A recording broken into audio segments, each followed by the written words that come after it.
We made a decision over the weekend that while this presidential race for us is over for me, and we will suspend our campaign effective today, we are not done fighting. Former Pennsylvania Senator Rick Santorum dropped out of the Republican presidential race today.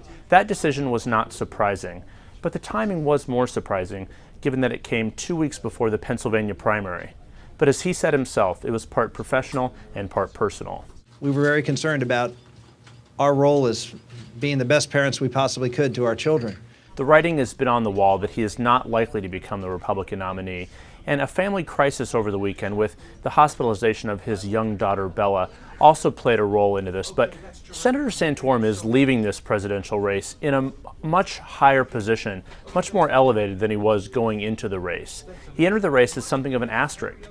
No one thought that he would be the last person surviving to Mitt Romney. You'd think he was in Texas if you didn't know better. Remember Texas Governor Rick Perry? Remember Minnesota Congresswoman Michelle Bachmann? Or even former Utah Governor John Huntsman? All three of those candidates and others were viewed at one time or other to be a leading contender in the race, but it was Rick Santorum, who had less money and less of a following than most of the other candidates, who stayed in this race until the very end. Right now, there are bruised feelings between the Santorum campaign and the Romney campaign. Senator Santorum did not mention Mitt Romney by name in his remarks today in Pennsylvania. I'm told by one advisor not to read too much into that. This was viewed as Senator Santorum's day.